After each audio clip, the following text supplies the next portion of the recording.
Hydrogen परमाणु के लिए बोर की अभिधारणाएं लिखिए। सिद्ध कीजिए कि हाइड्रोजन परमाणु की कक्षीय त्रिज्या r मुख्य क्वांटम संख्या n के वर्ग के अनुक्रमानुपाती होती है। ठीक है, तो ये जो है हाइड्रोजन परमाणु के लिए बोर की अभिधारणाएं, ये हमने बताया था आपको किसमें, सेट नंबर 2 के क्वेश्चन नंबर 9 में। ठीक है, ये आप उससे करेंगे, रदरफोर्ड और बोर दोनों हैं उसमें। ठीक है, वहां से आप कर लेंगे। ठीक है, अब हम इसका करते हैं सॉल्यूशन। इसका ये जो सिद्ध करना है हमें, सिद्ध कीजिए कि हाइड्रोजन परमाणु की कक्षीय त्रिज्या r मुख्य क्वांटम संख्या n के वर्ग के अनुक्रमानुपाती होती है। तो सबसे पहले एक लाइन लिखेंगे इसमें, इलेक्ट्रॉन को अपनी कक्षा में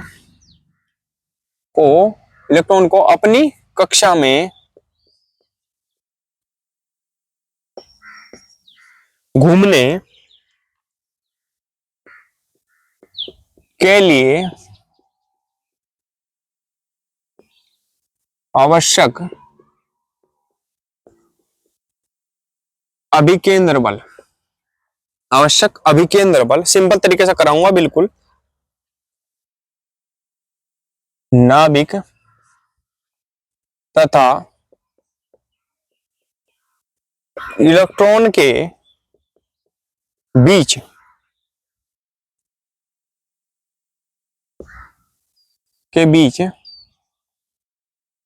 विद्युत आकर्षण बल से प्राप्त, इलेक्ट्रॉन को अपनी कक्षा में घूमने के लिए आवश्यक अभिकेंद्र बल नाभिक तथा इलेक्ट्रॉन के बीच विद्युत आकर्षण बल से प्राप्त होता है। ठीक है, और इसका जो संबंध है वो संबंध क्या है, वो लिखेंगे mv² बटे r बराबर k जेडी गुणा ई बटा r²। ठीक है, इसे हम याद रखेंगे। ठीक है, क्लियर है यहाँ तक। चलिए अब हम बात करेंगे कि ये होता क्या है, कैसे हम इसे कर सकते हैं। अगर हम बात करें, देखो ये r है, इस r से ये r कट जाएगा।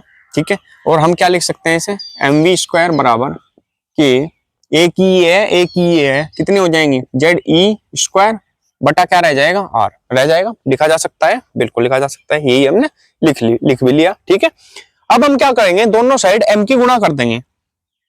m से गुणा करने पर किधर, दोनों साइड, यानी दोनों तरफ लिख दो, दोनों तरफ m से गुणा करने पर। ठीक है, करेंगे तो m से गुणा करेंगे तो ये क्या हो जाएगा, एक m तो पहले ही है, m² हो जाएगा mv बराबर, और यहां पर भी m आ जाएगा, एक यहां लिख लो पहले ही, m के ZE² बटा r।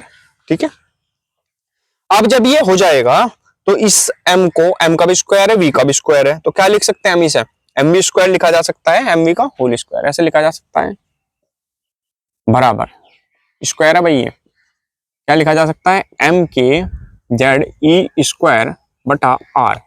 क्लियर है भाई, दिख रहा है। ठीक है भाई यहां तक तो। चलिए अब mv बराबर क्या होता है,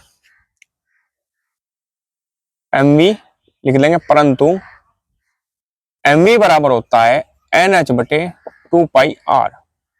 क्या होता है, NH बटे 2πr। ये क्या करेंगे, रख देंगे किसमें, यहां पर। ठीक है, तो रखने पर रखेंगे जब, तो क्या होगा इसकी जगह, mv की जगह, तो ये है mv का स्क्वायर, लेकिन ये खाली mv का मान है। तो इसका मतलब जब हम इसका स्क्वायर में इसका मान रखेंगे तो n का भी स्क्वायर होगा, h का भी स्क्वायर होगा, 2 का भी स्क्वायर होगा, 5 का भी स्क्वायर होगा, r का भी स्क्वायर होगा। क्लियर है बात। तो करेंगे क्या करेंगे, इसकी जगह रखेंगे जब हम मान, ये लिख लेंगे, समीकरण 1 मान लेंगे इसे, तो कहां रखने पर, समीकरण 1 में ऐसा लिखेंगे।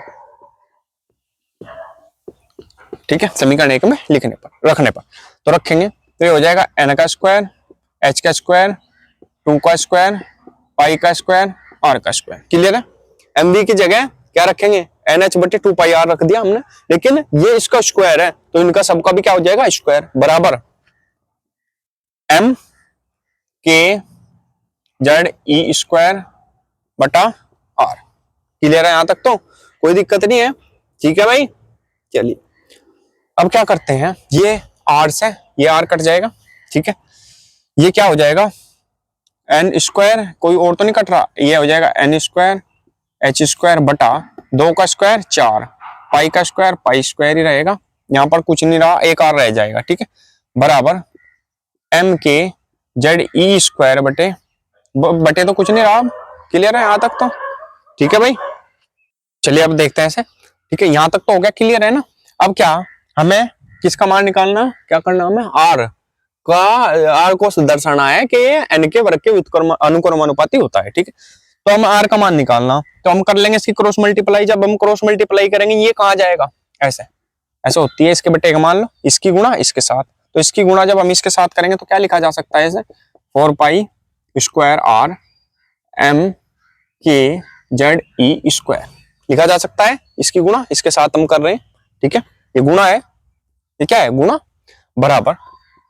तो क्या आ जाएगा, एन स्क्वायर एच स्क्वायर की गुणा वन में करेंगे तो क्या आएगा, N square H square, cross multiply है भाई ये, इसकी इसमें और इसकी इसमें, वर्ज गुणा जिसे हम बोलते हैं, ठीक है। तो आर बराबर यहां से क्या आ जाएगा, ये जो सारा है 4b pi square B M B के और जेड ई स्क्वायर, ये सब इसके नीचे आ जाएगा। तो क्या लिखा जा सकता है, एन स्क्वायर एच स्क्वायर बटा, दिख रहा ना भाई क्लियर नीचे, हाँ दिख जाएगा, क्या लिखा जा सकता है 4 पाई स्क्वायर एम के जेड ई स्क्वायर, ये लिखा जा सकता है, ये लिखा जा सकता है।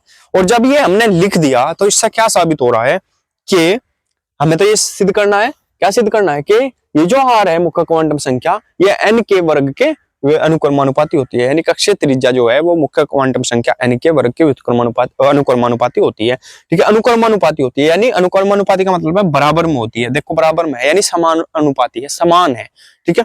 तो ये क्या दिख रहा है हमें, यहाँ क्या शो हो रहा है कि आर जो है वो बराबर है किसके, एन स्क्वायर के बराबर है, ठीक है, दिख रहा है। तो इसे क्या लिखा जा सकता है, इसे ही क्या लिखा जा सकता है, आर अनुक्रमानुपाती है एन स्क्वायर के। क्यों लिखा जा सकता है, क्योंकि अनुक्रमानुपाती बराबर के ही, अनुक्रमानुपाती का मतलब होता है बराबर ही होता है, ठीक है। कांस्टेंट को अगर हम हटा दें तो अनुक्रमानुपाती क्या रोल प्ले करती है, बराबर का रोल प्ले करती है, या समानुपाती, एक ही बात है। तो यही हमें सिद्ध करना था, यही हम सिद्ध कर दिया हमने, ठीक है। स्क्रीनशॉट आप इसका ले लेंगे, कुछ समझ में ना आया हो तो आप कमेंट करके पूछ सकते हैं। बढ़ते हैं